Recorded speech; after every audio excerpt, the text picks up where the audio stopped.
क्या आजम खां साहब इतने बड़े नेता होने के बावजूद क्या उनकी पार्टी उनके लिए उस मायने में खड़ी हुई? युवाओं ने तो तख्त और ताज बदल दिए हैं। अभी हाल ही में आपने देखा ना नेपाल में क्या हुआ। देखिए, आज तक मुझे अगर किसी नेता से प्रेरणा मिली है तो वो मान्यवर काशीराम साहब हैं।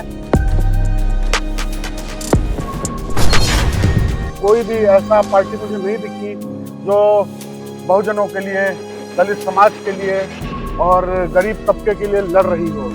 देखिए, मुस्लिम समाज अपने आप को ठगा हुआ महसूस करता है। आज भारत में कहीं ना कहीं उसको राजनीतिक पार्टियों ने उसका दोहन किया है। कोई उनको CIA का एजेंट बता देता था, कोई कुछ कह देता था, कोई बताता था कि ये दाऊद इब्राहिम की फंडिंग है, तो कोई कहीं से कुछ कह देता था। कोई मुसलमान ऐसा कोई काम करेगा ही नहीं जो भारत के संविधान के खिलाफ हो जाए।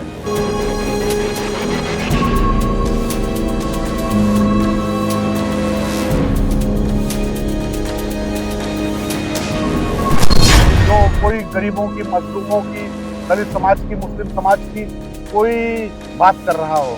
लोग बहुजन समाज के लोगों का वोट तो लेना चाहती हैं पार्टियां, मगर जब उनके ऊपर जुल्म, अत्याचार, उनके घरों पर बुलडोजर चलता है, तब ये पार्टियां बोलने का काम नहीं करती हैं। उस 85% हिस्से को दबाने का काम किया जा रहा है। तो उस 85% हिस्से को दबाने का, जिस 85% लोगों को जो दबाने का काम किया जा रहा है, उसी की लड़ाई हम लोग लड़ने का काम कर रहे हैं। पंचायत चुनाव, आने वाले पंचायत चुनाव में आजाद समाज पार्टी बहुत ही मजबूती से काम करेगी। नमस्कार, आप देख रहे हैं VTV न्यूज और मैं हूं विपिन राजवंशी। आज हम बातचीत करेंगे एक ऐसे युवा से जो आजाद समाज पार्टी के अभी जल्द में ही प्रदेश सचिव बनाए गए हैं, और उनसे कई सवालों को बातचीत करेंगे और उनके बारे में भी आपको बताएं। उनकी अगर बात करें तो सीतापुर के ही रहने वाले हैं और उनके पिता थल सेना से रिटायर हुए और बहुजन समाज पार्टी से सीतापुर से चुनाव भी लड़े। आपको बता दें कि उनके जो पिता हैं वो कांसीराम के साथ कार्य कर चुके हैं। ऐसे में हम बातचीत करेंगे इमरान खान से, जो प्रदेश सचिव हैं। नमस्कार इमरान जी। नमस्कार। VTV न्यूज पर आपका बहुत बहुत स्वागत है। धन्यवाद आपको और आपके सभी दर्शकों को। इमरान जी, आज VTV न्यूज आपसे कई सवालों को लेकर बातचीत करेगा। पहला सवाल है हमारा कि आप सीतापुर के रहने वाले हैं, आपके पिताजी बहुजन समाज पार्टी में थे और थल सेना से वो सेवानिवृत्त हुए। आपने आजाद समाज पार्टी को क्यों चुना? विपिन जी, जैसा कि आप जानते हैं कि मेरा पिताजी 1989 में बहुजन समाज पार्टी से सीतापुर विधानसभा का इलेक्शन उन्होंने लड़ा। मान्यवर काशीराम साहब को वो मतलब मानते थे। कहीं ना कहीं वो बहुजन समाज की, दलित समाज की और मुसलमान समाज की राजनीति करते थे। जहां दबे कुचले लोगों को जो है मतलब जहां जिनकी बात कोई नहीं करता था, उसकी बात वो करते थे। विपिन जी, तो मैंने देखा जब बहुजन समाज की अब 2012 के बाद, जब 2007 से 12 तक बहुजन समाज पार्टी की सरकार रही, उसके बाद 2012 के बाद से विपिन जी कोई भी ऐसा पार्टी मुझे नहीं दिखी जो बहुजनों के लिए, दलित समाज के लिए और गरीब तबके के लिए लड़ रही हो।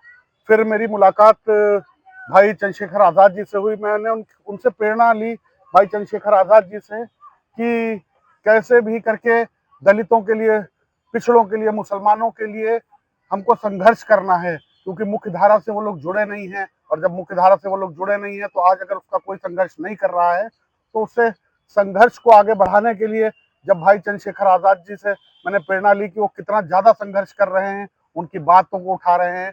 आज उत्तर प्रदेश में उनके सिवा कोई ऐसा नेता नहीं है जो कोई गरीबों की, मजलूमों की, दलित समाज की, मुस्लिम समाज की कोई बात कर रहा हो। तो उसको मैंने देखते हुए, जब मैंने देखा, तो मैंने आजाद समाज पार्टी ज्वाइन कर लिया था, भाई चंद्रशेखर आजाद जी से प्रेरणा लेते हुए। आप जिस पार्टी में हैं उसके राष्ट्रीय अध्यक्ष पहला चुनाव लड़े और सांसद बन गए नगीना जैसी सीट से, तो कैसे देखते हैं उनके कद को और क्या उनके बारे में कहना चाहेंगे? देखिए विपिन जी, हमारे जो नेता हैं भाई चंद्रशेखर आजाद जी, वो कहीं ना कहीं दलितों के, पिछड़ों के, मुसलमानों के हितों की बात कर रहे हैं। आज उत्तर प्रदेश ही नहीं पूरे देश में कहीं भी कोई घटना होती है, कोई दलित समाज के ऊपर कोई घटना होती है, आप देख ही रहे हैं कि हर जगह कितनी घटनाएं हो रही हैं, कोई बोलने का काम नहीं कर रहा है। भाई चंद्रशेखर आजाद ही एक ऐसे नेता हैं जो उनके लिए लड़ाई लड़ रहे हैं, जमीन पर उतर कर लड़ाई लड़ रहे हैं। तो जब वो जो इंसान संघर्ष करेगा वही आगे बढ़ता है। और ये लड़ाई, ये कोई सत्ता पाने की लड़ाई नहीं है, ये उस बहुजन समाज को जो 85% हिस्सा है उसको कहीं ना कहीं समाज में मुख्य धारा में लाने की लड़ाई है विपिन जी। तो ये जब बहुजन समाज के लोगों ने जब देखा कि कोई उनकी लड़ाई लड़ रहा है, तो मैं बताना चाहूंगा आपको, भाई चंद्रशेखर आजाद जी को नगीना की जनता ने, मैं उस जनता का भी धन्यवाद करना चाहता हूं, उसने 1.5 लाख से ज्यादा वोटों से उनको जिताया। हमारे प्रधानमंत्री माननीय नरेंद्र मोदी जी भी इतने मतों से नहीं जीते हैं जितने मतों से भाई चंद्रशेखर आजाद जी को उनकी नगीना की जनता ने उनको अपने नेता के तौर पे चुना है। आपके जो पिताजी थे उन्होंने बहुजन समाज से यहाँ से चुनाव लड़ा सीतापुर से। आपका आगे लक्ष्य क्या है, आपका मिशन क्या है आगे? देखिए, मेरा मिशन बहुजन समाज के लोगों को मुख्य धारा में लाना है। हमारा मिशन है कि जो 85% आबादी है जिसकी बात कोई नहीं करता है, उसकी बात करना है, उसके संघर्षों में उसका साथ देना है और उसकी लड़ाई को आगे बढ़ाना है। और अपना जो मान्यवर काशीराम साहब का, बाबा साहब डॉक्टर भीमराव अंबेडकर जी का जो एक मिशन अभी तक अधूरा छूट गया है, उस मिशन को हमारे नेता भाई चंद्रशेखर आजाद जी के साथ उनकी प्रेरणा लेकर हम लोगों को पूरा करना है।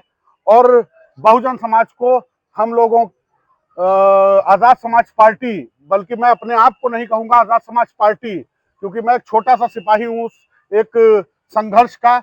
मैं और मेरी पूरी पार्टी भाई चंद्रशेखर आजाद जी के पद चिन्हों पर चलते हुए, मान्यवर काशीराम साहब के पद चिन्हों पर चलते हुए, बाबा साहब डॉक्टर भीमराव अंबेडकर जी के पद चिन्हों पर चलते हुए, महात्मा ज्योतिबा फुले साहब के पद चिन्हों पर चलते हुए, जितने भी हमारे महापुरुषों ने जो संघर्ष किया है उन संघर्षों को आगे बढ़ाएंगे और बहुजन समाज को कहीं से भी कमजोर नहीं पड़ने देंगे।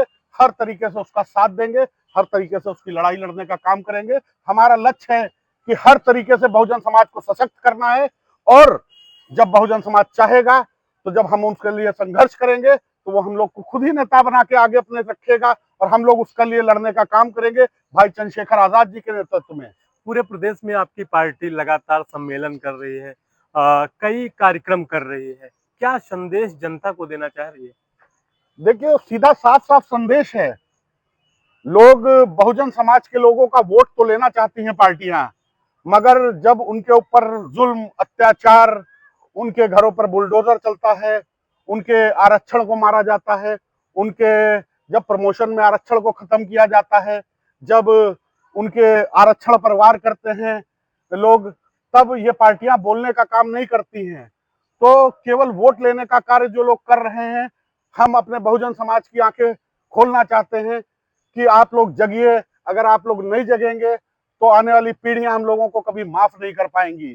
कि बहुजन समाज, जब ये अत्याचार हो रहे थे, जब ये जुल्म हो रहे थे बहुजन समाज के ऊपर, तब हम लोग कहाँ थे? तो हमारी पार्टी इस चीज को आगे बढ़ाते हुए, मान भाई चंद्रशेखर आजाद जी इस चीज को आगे बढ़ाते हुए बहुजन समाज को यह संदेश देना चाहते हैं, जो 85% बहुजन समाज का हिस्सा है उसको यह संदेश देना चाहते हैं कि आपकी जो सच्ची लड़ाई लड़े, आप उसके साथ रहिए, आप विचार कीजिए। क्योंकि कुदरत ने हम लोगों को सोचने की बुद्धि दी है, हम लोगों को समझने का दिया है कि हम लोग समझें कि कौन हमारा सच्चा हितैषी है।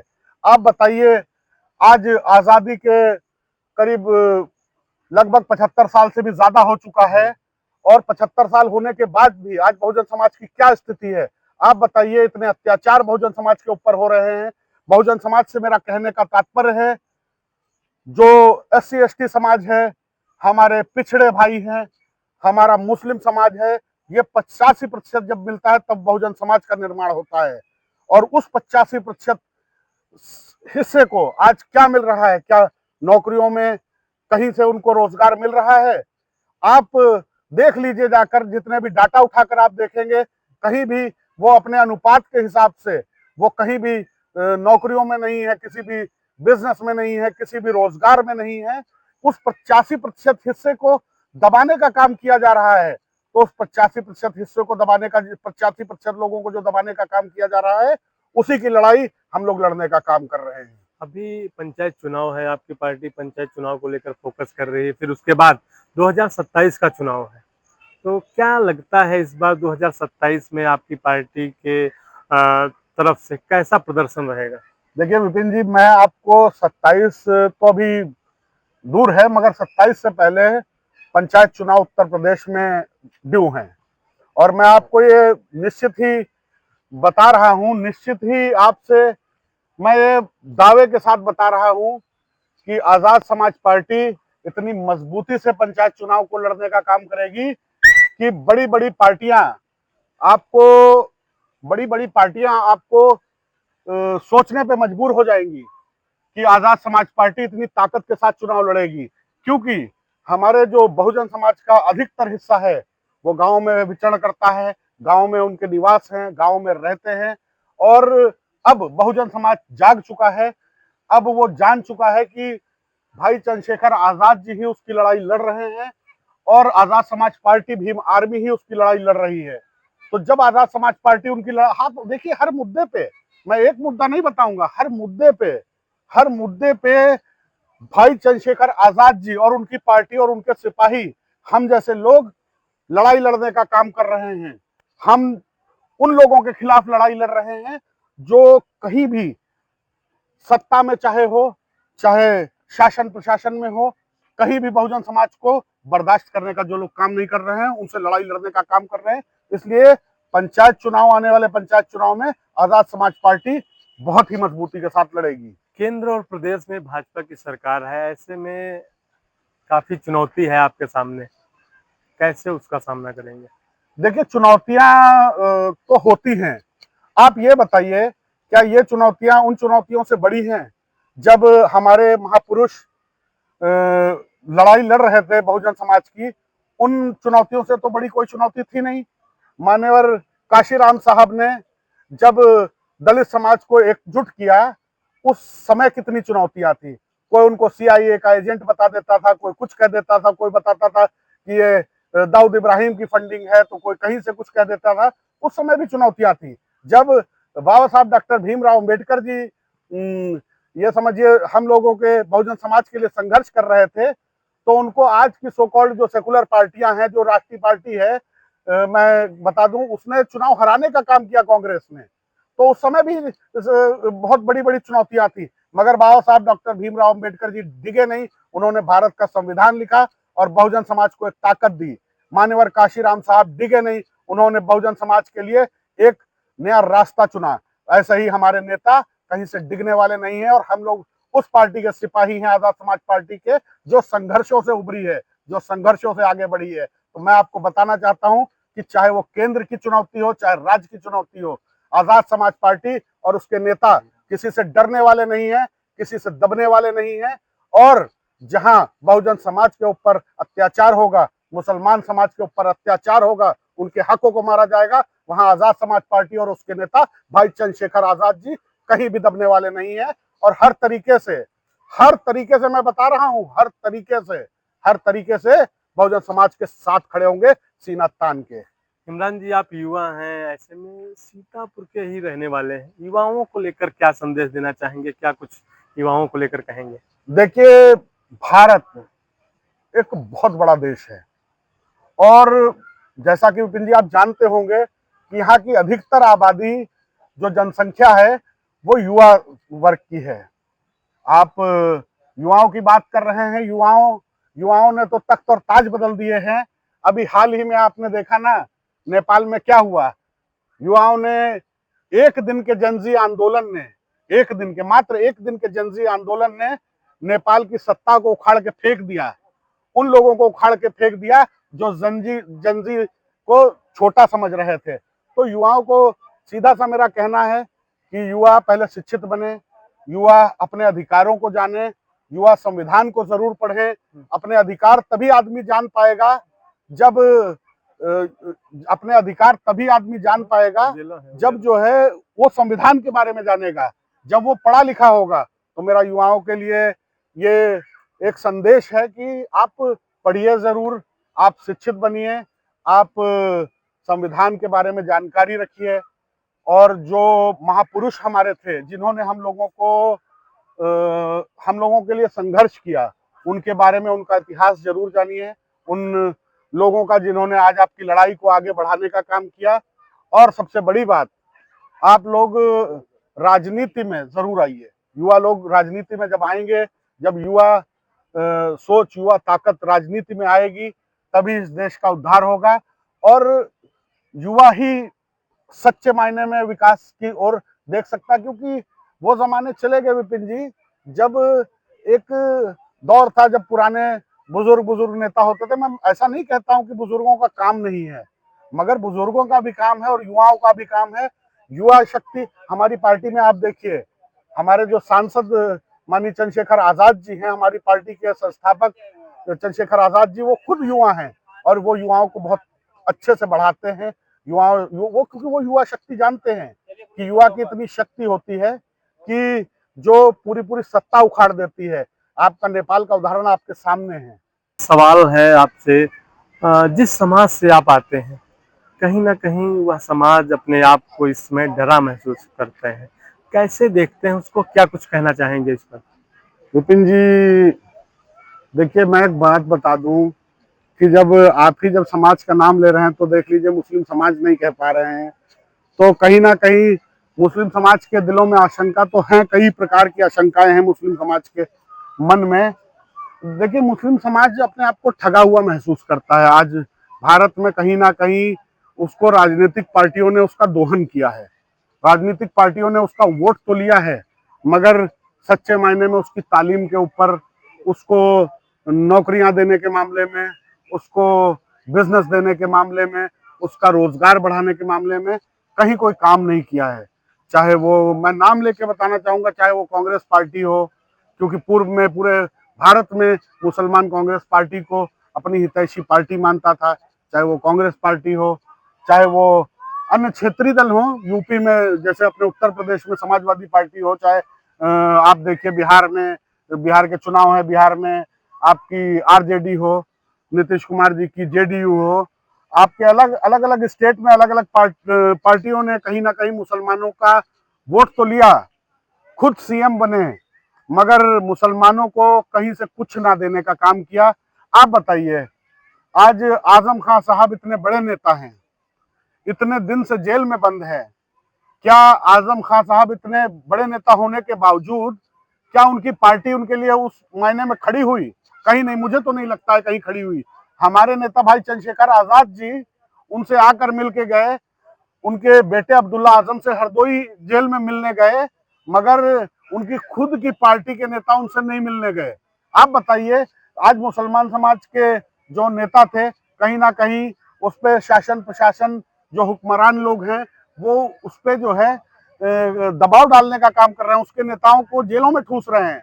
आप बताइए, चाहे वो आजम खां हो, आपके कानपुर के विधायक इरफान सोलंकी हो, चाहे वो और जितने भी नेता थे, आप पूर्व में नेता रहे, जितने भी नेता थे उनको जेलों में बंद कर दिया। अभी वो देखिए, मुख्तार अंसारी साहब के बेटे थे, उनको बता दिया कि उनकी विधायकी चली जाएगी, वो तो कोर्ट ने कहा कि विधायकी उनकी बच जाएगी। तो आज मुसलमान समाज का टाइम, ये समझिए, वो ऐसा टाइम पे है कि उनकी पार्टियां खुद उनके लिए नहीं बोलना चाह रही हैं। अगर अकेले कोई शख्स बोल रहा है तो भाई चंद्रशेखर आजाद जी बोल रहे हैं मुसलमान समाज के ऊपर। आप देखिए, अलीगढ़ में जब मुसलमान समाज के दो युवक थे और वो गोश्त लेकर जा रहे थे, कोई अवैध गोश्त नहीं था, वो स्लाटर हाउस जिसका लाइसेंस राज्य सरकार देती है, उस स्लाटर हाउस से बाकायदा रसीद लेकर गए और गोश्त लेकर जा रहे थे, दिखाने के बावजूद सो कॉल्ड तथा कथित गौरक्षकों ने, मैं तो गौरक्षक कह रहा हूं, गुंडे लोगों ने उनको रोका, मारा, पीटा, और बाद को जब जांच हुई तो वो गाय का मांस नहीं निकला। कोई मुसलमान ऐसा कोई काम करेगा ही नहीं जो भारत के संविधान के खिलाफ हो जाए, और कोई मिलने नहीं गया। अकेले भाई चंद्रशेखर आजाद जी वहां पर गए, उनका सुख दुख साझा किया। आप देखिए, जब दिल्ली में सीएनआरसी का प्रोटेस्ट हुआ, किसी पार्टी ने बोलना नहीं सही समझा, मुसलमानों के लिए किसी पार्टी ने बोलना नहीं समझा। अगर किसी ने बोलना सही समझा किसी ने उनके सुख दुख को समझा तो भाई चंद्रशेखर आजाद जी ने समझा।